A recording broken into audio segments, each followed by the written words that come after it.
हाय दोस्तों, मैं एडवोकेट सन्नी कुमार प्रेम।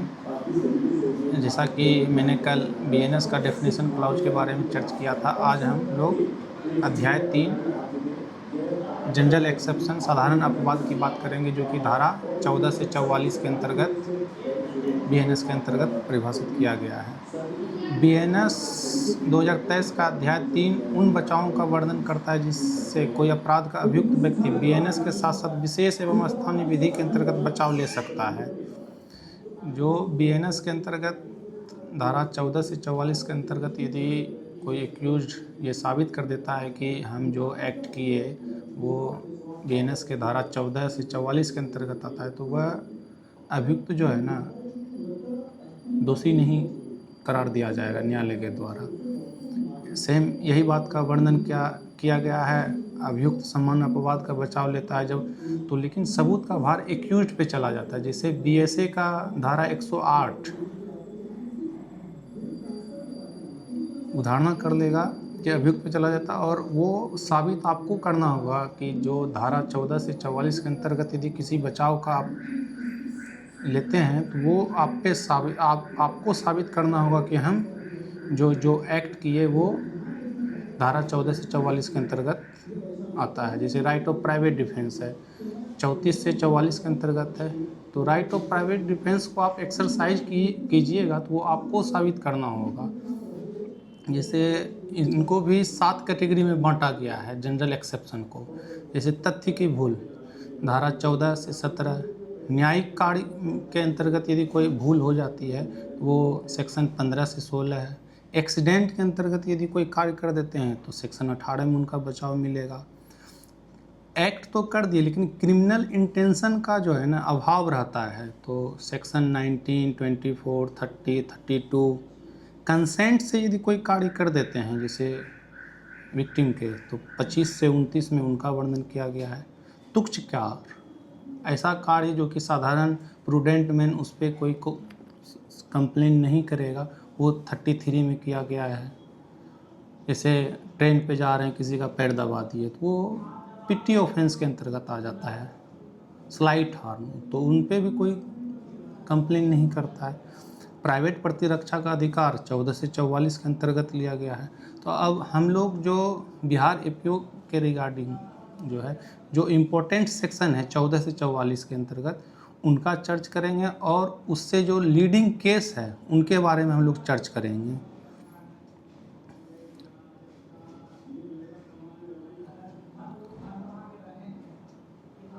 जैसे विधि की भूल, mistake of law. Mistake of law को जो इंडिया में है, इनका डिफेंस आपको नहीं लेने दिया जाएगा। लॉ ये प्रिज्यूम करके चलता है कि भारत का जितना भी सिटीजन या भारत के अंदर नॉन सिटीजन भी है तो वो भारत के सभी लॉ को जानती है। आप ये कोर्स नहीं ले सकते हैं कि डिफेंस नहीं ले सकते हैं कि हम ये लॉ जानते ही नहीं हैं।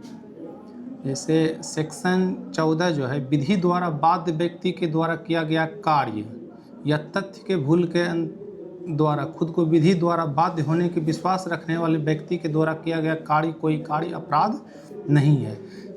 यहाँ बात करें 14 का, सेक्शन 14 का, तो सेक्शन 14 कहता है विधि द्वारा बाध्य व्यक्ति के द्वारा किया गया कार्य, किसी व्यक्ति द्वारा किया गया कार्य जो खुद को विधि द्वारा बाध्य होने का विश्वास करता है, तो वैसे विश्वास के साथ यदि कोई कार्य कर देता है तो वह कार्य अपराध नहीं है। भूल का संबंध बट तथ्य के साथ होना चाहिए, फैक्ट के साथ, लॉ के साथ नहीं होना चाहिए। वैसा जो भूल है सद्भावनापूर्वक भी होना चाहिए। उपरोक्त सभी आवश्यक शर्त यदि पूरी कर देते हैं तो आपके द्वारा किया गया कार्य को अपराध नहीं माना जाएगा। इसमें जैसे सैनिक के मामले में बड़े पदाधिकारी यदि कोई आदेश देते हैं तो आपको वैसे आज्ञाकारिता को मान्यता नहीं मिलता है, जो कि complete controversy of the law हो। मतलब अंधा आज्ञा का पालन नहीं करना है, उसमें देखना है आपको। जैसे माता पिता ही कोई कार्य कर दे, शिक्षक कोई आदेश कर दे, तो वैसे आदेश का बचाव आप नहीं ले सकते हैं। जैसे धारा 17 का बात करें, इसमें 14 और 17 को हम लोग एक साथ पढ़ लेते हैं। किसी व्यक्ति द्वारा किया गया कार्य जो न्यायोन्मत है, मतलब जस्टिफाई बाय लॉ है, तो उनके द्वारा यदि कोई भूल, तथ्य के भूल के खुद को विधि द्वारा न्यायोन्मुक्त होने का विश्वास कर लेता है, आप हैं नहीं लेकिन विश्वास कर लेते हैं कि न्याय हमको एम्पावर, लॉ हमको एम्पावर किया है ये कार्य करने के लिए, तो आप उस कार्य को कर देते हैं, तो वो भी कोई कार्य अपराध नहीं है। तथ्य के भूल के अंतर्गत किसी व्यक्ति द्वारा किया कर, भूल का संबंध तथ्य के साथ यहाँ भी होना चाहिए, ना कि विधि के साथ। भूल सद्भावना पूर्वक ही होना चाहिए। और जहाँ तक बात रहा 14 सेक्शन 14 और सेक्शन 17 में अंतर भी पूछा जाता है, ये पूछ देगा विकल्प ऑब्जेक्टिव एमसीक्यू में कि बताइए। तो धारा 14 के अंतर्गत विधि द्वारा कोई व्यक्ति बाध्य होता है, जबकि धारा 17 के अंतर्गत विधि द्वारा न्यायोन्मुक्त होता है। तो 14 और 17 हो गया। फिर आ जाते हैं हम सेक्शन 15 और 16 में। तो इनको बोलते हैं जुडिशियल एक्ट। न्यायिक कार्य करते हुए कोई कार्य करना बीएनएस 2023 के अंतर्गत कोई अपराध नहीं है। बीएनएस के धारा 15 एवं 16 न्यायाधीश एवं उन व्यक्तियों को सुरक्षा प्रदान करता है जो न्यायाधीश के आदेश को प्रभाव में लाता है। न्यायाधीश सेक्शन 15 न्यायिक कार्य करते हुए न्यायाधीशों का कार्य। बीएनएस 2023 के धारा 15 के अनुसार यदि कोई न्यायाधीश कार्य करता है जो बीएनएस के अंतर्गत अपराध है, वह कार्य विधि द्वारा प्रदत्त शक्तियों के प्रयोग में न्यायिक कार्य करते हुए करता है तथा उन शक्तियों के प्रयोग में जिसके बारे में उसे विश्वास है उसे विधि द्वारा प्रदान किया गया है, अपराध नहीं है। परंतु यह विधि सद्भावना पूर्वक करना चाहिए। न्यायाधीश की भूमिका एवं वह व्यक्ति जो न्यायिक कार्य का संपादन करते हैं वैसे कार्य जिसके लिए उन्हें निर्भय होकर कार्य करने के लिए न्याय प्रशासन की स्वतंत्रता को बनाए रखने के लिए यह शक्ति प्रदान किया गया है। इसमें लीडिंग केस है, जैसे मेघाराज बनाम जाकिर हुसैन 1875 इलाहाबाद उच्च न्यायालय का है। धारा 16 का चर्चा करते हैं तो न्यायालय के निर्णय या आदेश के अनुसरण में किया गया कार्य। 16 का ही परिणाम, धारा 15 का ही परिणाम 16 है। और धारा 16 न्यायालय के आदेश या निर्णय के प्राधिकार के अंतर्गत कार्य करने वाले पदाधिकारियों को सुरक्षा प्रदान करता है। जैसे कोई जल्लाद यदि फांसी दे दे तो उनको सज़ा नहीं मिलेगा, क्योंकि जल्लाद खुद से अपने मन से उनको फांसी नहीं दे रहा है, न्यायालय के द्वारा उसे आदेशित किया जाता है कि उनको फांसी दिया जाए। तो वो जल्लाद जो है किसी को ऐसा नहीं कि किसी को फांसी पे लटका रहे हैं तो मृत्यु कारित कर रहे हैं, तो उनको जल्लाद को बीएनएस के धारा 16 से प्रोटेक्शन मिला हुआ है। क्यों? क्योंकि वो न्यायालय के आदेश के अनुसरण में कोई कार्य कर रहा है। ये 14, 15, 16, 17 बीएनएस का धारा जनरल एक्सेप्शन अध्याय 3 का लास्ट इम्पोर्टेंट सेक्शन एक्सीडेंट है 18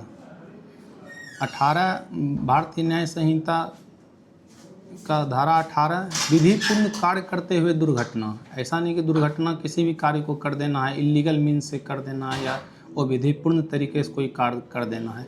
इनका धारा एक्सीडेंट तो डायरेक्ट पूछा ही जा सकता है कि क्वेश्चन में कि एक्सीडेंट कहाँ डिफाइन है, लेकिन इनका एसेंशियल आपको बहुत जानना जरूरी है कि धारा 18 के आवश्यक तथ्य क्या हैं। जैसे 18 में है कि दुर्घटना और दुर्भाग्यवश यदि कोई कार्य कर देते हैं तो वह कार्य अपराध नहीं है। जब वह कार्य बिना किसी आपराधिक आशय या ज्ञान के साथ किया जाना चाहिए, विदाउट इंटेंशन और नॉलेज के साथ वो एक्ट होना चाहिए।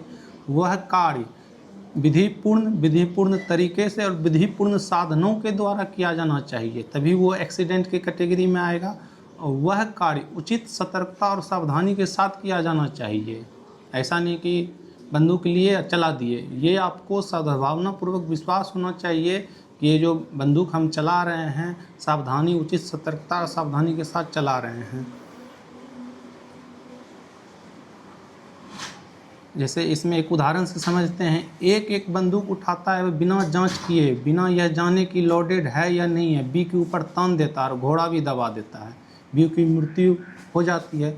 यह कार्य दुर्घटना या दुर्भाग्यवश नहीं कहा जाएगा, क्योंकि ए जो है ना उचित सावधानी सतर्कता दिखाया कि बंदूक लोडेड है कि नहीं है, उनको वो चीज़ जान लेना चाहिए, तो वो धारा 18 का लाभ नहीं ले पाएगा।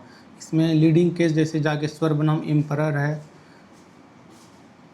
और धारा 18 का वो जो एसेंशियल बात है, दुर्घटना दुर्भाग्यवश होना चाहिए, विधिपूर्ण साधनों से, विधिपूर्ण तरीक़ों से, विधिपूर्ण कार्यों के लिए होना चाहिए, उचित सावधानी और सतर्कता के साथ होना चाहिए, तभी वो आप धारा 18 का बचाव ले सकते हैं। लेस्ट ला और उनके बाद है ला इम्पोर्टेंट सेक्शन 19, जहाँ की क्रिमिनल इंटेंशन का अभाव होता है, आपराधिक आशय का। 19 कहता है, इनको कहते हैं डॉक्ट्रिन ऑफ नेसेसिटी या डिफेंस ऑफ नेसेसिटी, आवश्यकता का बचाव या अन्य क्षति, बड़े क्षति को टालने के लिए छोटे क्षति को अलाउ कर दिया गया है। जैसे कार्य जिससे हानि होना कार्य संभाव्य है, आप जान रहे हैं कि ये कार्य से हानि होगा ही, किंतु जो आपराधिक आशय के बिना विदाउट क्रिमिनल इंटेंशन होना चाहिए, और अन्य हानि के निवारण के लिए, बड़े घटना को या बड़े आपदा को टालने के लिए छोटे हानि को अलाउ कर देता है। धारा 19 का यदि एसेंशियल कहा जाए तो, जैसे धारा 19 का इस ज्ञान के साथ किया गया कार्य उसे क्षति संभाव्य है, परंतु बिना किसी आपराधिक आशय के, इंटेंशन नहीं होना चाहिए, सद्भावनापूर्वक किसी व्यक्ति या संपत्ति को होने वाली क्षति बचाने के लिए किया जाता है, तब वैसा कार्य अपराध नहीं है। धारा 19 का दो प्रिंसिपल कह सकते हैं, सूक्ति है कि आवश्यकता किसी विधि को नहीं मानता, आवश्यकता विधि के ऊपर है। इनका लीडिंग केस यदि देखा जाए कि डॉक्ट्रिन ऑफ नेसेसिटी पे, तो मैकनॉटन का स्टीफन वर्सेस डडले का केस है, जिसमें कि एक नाव रहता है जो डूब जाता है और एक बच्चे को मारकर खा जाता है, क्योंकि वो डॉक्ट्रिन ऑफ नेसेसिटी थी। कोर्ट ने उनको डॉक्ट्रिन ऑफ नेसेसिटी के लिए का डिफेंस नहीं दिया गया, क्योंकि वो नेसेसिटी ऐसा नहीं था कि आप यदि मृत्यु को चुनना है तो आप अपने मृत्यु को चुनिए। डॉक्ट्रिन ऑफ नेसेसिटी किसी को मारने का अलाउ नहीं करता है। इसी प्रकार भूख से मरता हुआ कोई व्यक्ति भोजन की चोरी नहीं कर सकता एवं दलील नहीं दे सकता है कि वह कार्य क्षति से बचाने के लिए था। आर वर्सेस डडले स्टीफन 1884 के मामले में एक व्यक्ति अपने जीवन को भूख से बचाने के लिए किसी दूसरे व्यक्ति की मृत्यु कारित कर देता है, उसे मांस खाने के लिए कर देता है, वह हत्या का दोषी होगा। कहानी इसमें वही था, 3 वयस्क एक बच्चा था 15 वर्ष का, नाव से एक्सीडेंट हो गया, किसी आइलैंड पे गया और 1 सप्ताह के बाद एक बच्चा को मार के खा गया, क्योंकि ये आज न कल मर ही जाएगा। तो वो नहीं, उनका डिफेंस डॉक्ट्रिन ऑफ नेसेसिटी में नहीं मिलेगा। लास्ट सेक्शन है जनरल एक्सेप्शन का, सेक्शन 20 को कहते हैं 7 वर्ष से कम उम्र के बालक के द्वारा कोई भी कार्य अपराध नहीं है।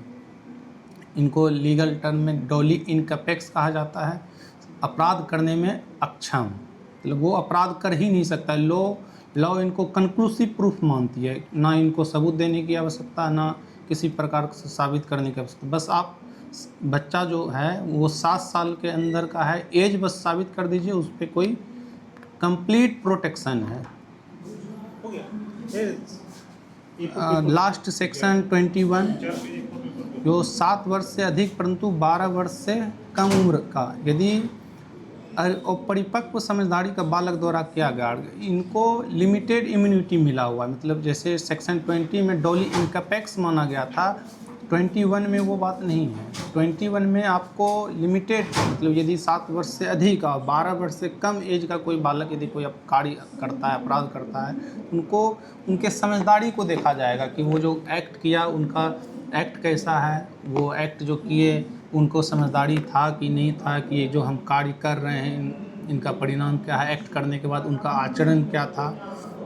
धारा 21 जो है नियंत्रित प्रतिरक्षा के मामले में वर्णन करता है, क्योंकि 7 वर्ष से अधिक 12 वर्ष से कम उम्र के बालक में अवधारणा की जाती है वह समझदारी के परिपक्वता एवं अपराध धारण करने की क्षमता धारण करता है, अर्थात इनको डोली कैपेक्स माना जाता है।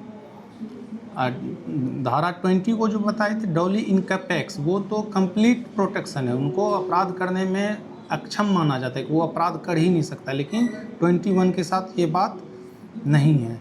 जैसे इनको उदाहरण से समझे, कृष्णा 1883 मद्रास उच्च न्यायालय का एक जजमेंट है, 9 वर्ष के एक बालक ने 280 रुपये का एक नेकलेस चुराया, अभियुक्त को बेच दिया। विचारण के दौरान साक्ष्य दिया गया कि समझदारी की पर्याप्त परिपक्वता को प्राप्त कर लिया था, इसलिए अपने कार्य के प्रकृति को समझ रहा था, तो उनको प्रोटेक्शन नहीं मिला।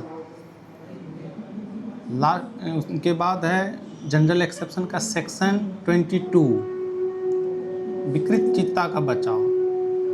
BNS 2023 की धारा 22 के अनुसार कोई भी बात अपराध नहीं है जो वैसे व्यक्ति द्वारा किया जाता है जो अपराध करते समय विकृत चित्ता के कारण उस कार्य के प्रकृति को समझने में सक्षम नहीं था, यह समझने में सक्षम नहीं था कि वह कार्य दोषपूर्ण या विधिपूर्ण था। कोई कार्य कर रहा है, वो नहीं समझ पा रहा है कि ये जो कार्य कर रहे हैं इसका परिणाम क्या होगा, और जो कार्य कर रहे हैं वो लॉ विधि के विरुद्ध है या दोषपूर्ण है।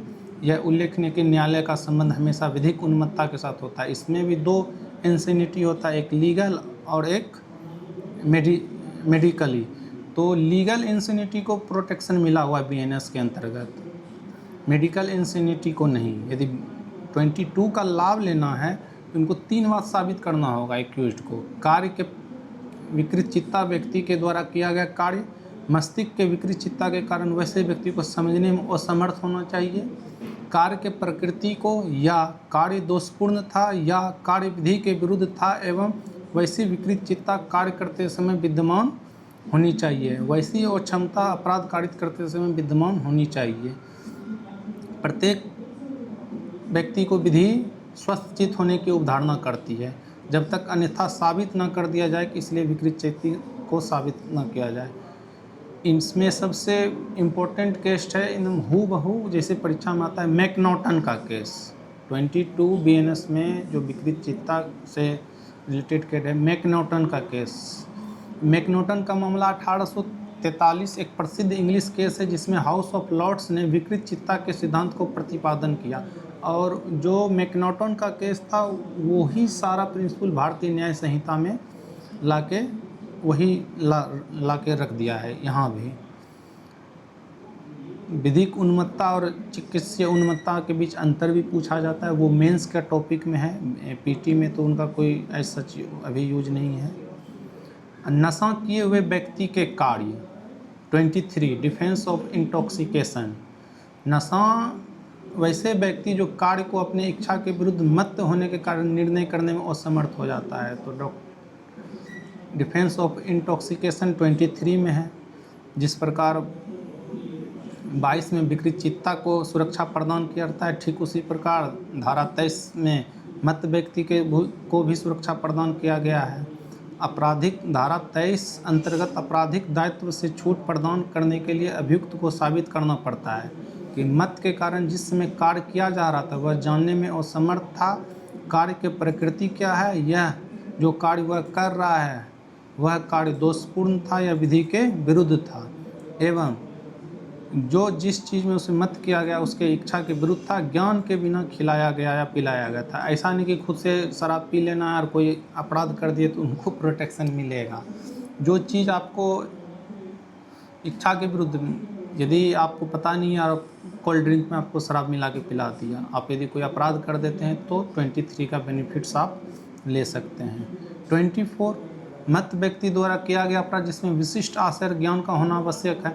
यदि खुद से आप शराब पी लेते हैं, वॉलेंट्री शराब पी लेते हैं, स्वेच्छया शराब पी लेते हैं, और तो लॉ ये प्रिज्यूम करेगा कि आप जो एक्ट कर रहे हैं उनका नॉलेज तो एटलीस्ट आपको था। 24 का सबसे लीडिंग केस जो एग्ज़ाम वगैरह में पूछा जाता है डिस्ट्रिक्ट प्रोसिक्यूशन ऑफिसर बनाम B.Ed का केस है, जिसमें एक शराब के नशे में व्यक्ति 13 वर्षीय लड़की का रेप कर देता है और वो डिफेंस लेता है कि मैं तो शराब के नशे में था इसलिए हम अपने कार्य के प्रकृति में नहीं, लेकिन उनको दायी माना गया।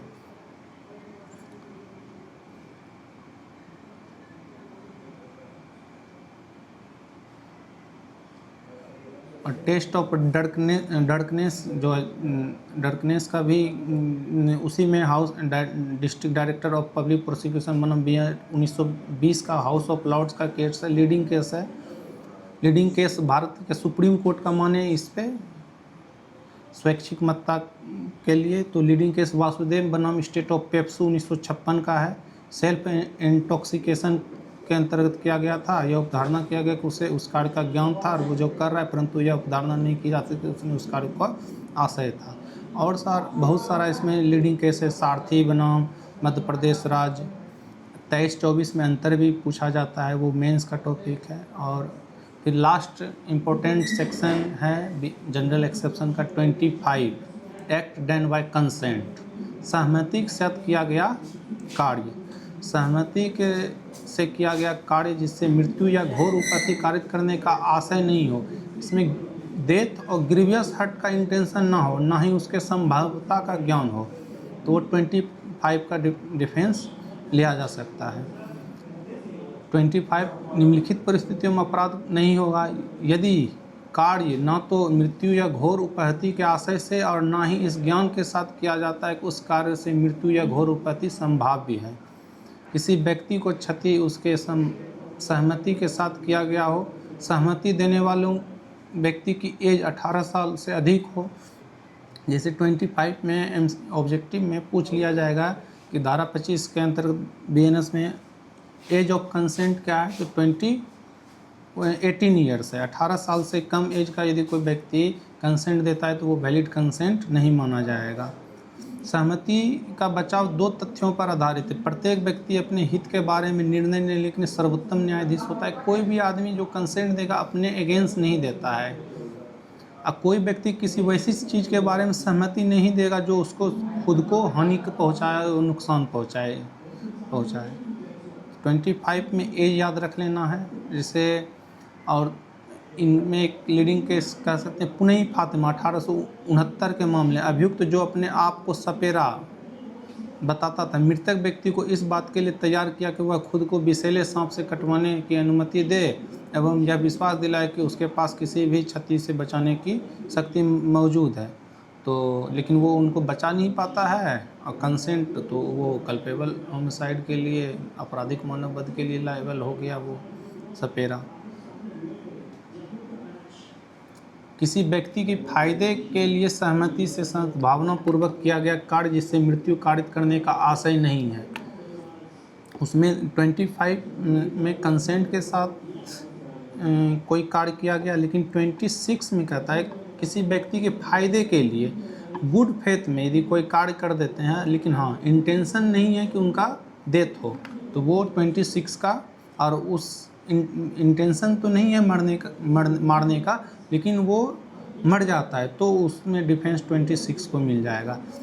26 बीएनएस प्रावधान करता है सहमति कभी भी आशयपूर्वक मृत्यु कारित करने को न्यायोचित नहीं ठहराता है। धारा 26 डॉक्टर को शल्य क्रिया के विरुद्ध सभी कार्यों को सजा से अनुमुक्ति मिलता है।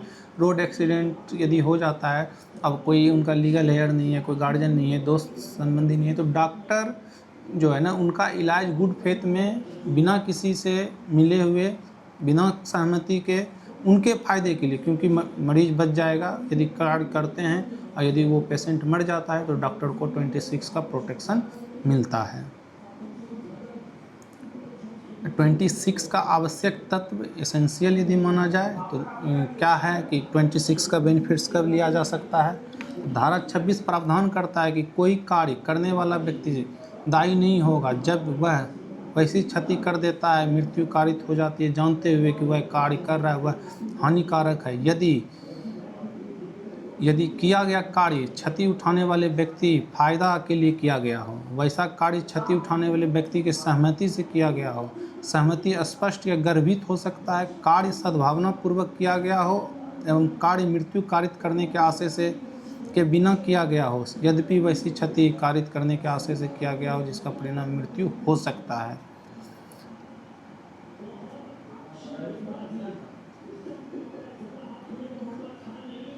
हम्म, 26 हो गया। अब 27 में कहा गया है संरक्षक द्वारा या उसकी सहमति से शिशु या विकृत व्यक्ति के लिए सद्भावनापूर्वक किया गया कार्य। बीएनएस का धारा 27 संरक्षक द्वारा या उसकी सहमति से शिशु या विकृत व्यक्ति के लिए सद्भावनापूर्वक किया गया कार्य। बीएनएस की धारा 27 के अनुसार कोई कार्य सद्भावनापूर्वक 12 वर्ष से कम उम्र के शिशु या विकृत व्यक्ति के फायदे के लिए संरक्षक की सहमति से से जिसके विधि द्वारा संरक्षा में है वह व्यक्ति किया गया, तब वह कार्य किसी वैसी क्षति के कारण जो उस कार्य द्वारा संभावित है या दोषकर्ता का आशय क्षति कारित करने का था, तो दोषकर्ता की जानकारी में था कि उस व्यक्ति को क्षति होना संभावित है, तो अपराध नहीं है। 27 यदि मार्जिनल नोट की बात करें तो संरक्षक द्वारा या उसकी सहमति से शिशु या विकृचित व्यक्ति के द्वारा सद्भावना पूर्वक यदि कार्य किया जाता है तो वह अपराध नहीं है। कंसेंट, फ्री कंसेंट कब माना जाएगा बीएनएस के अंतर्गत? तो भय या भ्रम के अंतर्गत दी गई सहमति 28 बीएनएस की धारा 28 के अनुसार यदि कोई कंसेंट दिया जाता है तो भय और भ्रम के अंतर्गत नहीं होना चाहिए। वो 28 में उनका वर्णन किया गया है। और इन 28 में निम्नलिखित मामले में दी गई सहमति स्वतंत्र सहमति नहीं माना जाता है। तो 28 का एसेंशियल क्षति के अंतर्गत दी गई सहमति, तथ्य के भ्रम के अंतर्गत दी गई सहमति, 12 वर्ष से कम उम्र के शिशु के द्वारा दी गई सहमति, यदि कोई सहमति है तो 28 का प्रोटेक्शन उनको नहीं मिलेगा। 25 में जो था वो 18 साल था, लेकिन 28 में 12 साल, मतलब 12 वर्ष से अधिक उम्र का बच्चा यदि कोई बालक कंसेंट देता है तो वैलिड कंसेंट माना जाएगा। लेकिन 25 में 18 वर्ष मिनिमम एज चाहिए, 28 में 12 वर्ष एज चाहिए। और मत व्यक्ति द्वारा दी गई सहमति ये भी स्वतंत्र सहमति नहीं माना जाएगा। हाँ, बिना सहमति के किसी व्यक्ति के फायदे के लिए सद्भावना पूर्वक किया गया कार्य धारा 30 के अंतर्गत है। और धारा 30 को लागू होने के लिए निम्नलिखित शर्त को पूरा होना होगा। कार्य किसी व्यक्ति के फायदे के लिए किया गया हो, कार्य सद्भावना पूर्वक किया गया, मामले की परिस्थिति कार्य युक्ति युक्त हो, कार्य उस व्यक्ति के सहमति के बिना भी किया जा सकता है, परंतु धारा 30 निम्नलिखित मामलों में लागू नहीं होता है। यदि इंटेंशनली डेथ करना चाहते हैं, निम्नलिखित उद्देश्य को छोड़कर किसी भी धारा 30 के लिए बस एपीओ पीटी के लिए बस इतना याद रखना है आप लोगों को कि बिना सहमति के किसी व्यक्ति के फायदे के लिए सद्भावना पूर्वक किया गया कार्य कोई कार्य अपराध नहीं है। हाँ, सद्भावना पूर्वक दी गई संसूचना 31 में है बीएनएस की धारा। सद्भावना पूर्वक दी गई संसूचना में ये मूल रूप से डॉक्टर लोग को प्रोटेक्शन के लिए है। जैसे कोई हार्ट का मरीज है, कैंसर का मरीज है, उनको जाके पेशेंट को सूचना देता है कि आप 6 महीना बचिएगा, आप ज़्यादा दिन नहीं बच पाइएगा, जिस कारण उनको हार्ट अटैक आ जाता है। यदि वो मर जाता है तो ये कोई बात अपराध नहीं है सद्भावना पूर्वक, क्योंकि गुड फेथ में डॉक्टर सूचना दे रहा है कि भाई आपको जो भी कार्य है 3 महीना में अपना कर लीजिए, क्योंकि आप 3 महीना 6 महीना से अधिक नहीं बच पाइएगा। संसूचना लेकिन गुड फेथ में होना चाहिए। इसका एक लीडिंग केस सुप्रीम कोर्ट, माननीय सुप्रीम कोर्ट का है, mister X and mister Y hospital 2003 का सुप्रीम कोर्ट का केस है। प्रत्यार्थी हॉस्पिटल जज ने उस लड़की को संसूचना दे दी जिससे कि उनका विवाह होने वाला था, लेकिन लड़का HIV पॉजिटिव था। तो ये लड़की के लिए गुड फेथ में सूचना था कि लड़का संक्रमित रोग से संक्रमित है, सो आप इनसे विवाह न करें, या जो सूचना उनको गुड फेथ में सूचना दिया गया। तो ये 31 के अंतर्गत प्रोटेक्टेड है, वो डॉक्टर इसके लिए लायबल नहीं होगा कि आप मेरा 21 का वायलेशन कर रहे हैं। बाध्यता या धमकी के अंतर्गत किया गया कार्य 32, इसका यदि पूछा जाए, जैसे कोई भी कार्य धमकी या बाध्य कर दिया गया आपको, तो आप वो कार्य का डिफेंस नहीं ले सकते हैं कि किसी का हत्या कर दिए कि हमको बाध्य कर दिया था किसी को मारने के लिए इसलिए हम मार दिए।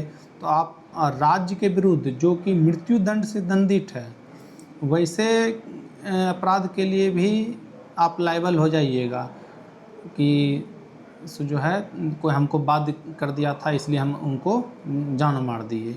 32 यही कहता है, बाध्यता या धमकी के अंतर्गत किया गया कार्य, कोई भी कार्य कर सकते हैं आप बाध्य होकर, लेकिन किसी को मृत्यु नहीं कर सकते हैं। और राज्य के विरुद्ध वैसा कोई भी अपराध नहीं कर सकते हैं जो मृत्यु दंड से दंडित है। तो ये 32 का है। और 33 जैसा कि शुरू में ही बताए थे आपको, ये तुच्छ क्षति कारित करने वाला कार्य। धारा 33 के अंतर्गत क्या कहा गया है, इसका लीगल मैक्सिम है डी मिनिमाइज नॉन क्यूरेट लैक्स। और धारा 33 के अंतर्गत जो है ना, महिलाओं के विरुद्ध यदि कोई अपराध करते हैं तो 33 का प्रोटेक्शन नहीं मिलेगा। और फूड एडल्ट्रेशन यदि करते हैं, जैसे कोई नाम मात्र का भी यदि किसी खाने में यदि आप मिश्रण कर देते हैं तो 33 का लाभ नहीं मिलेगा।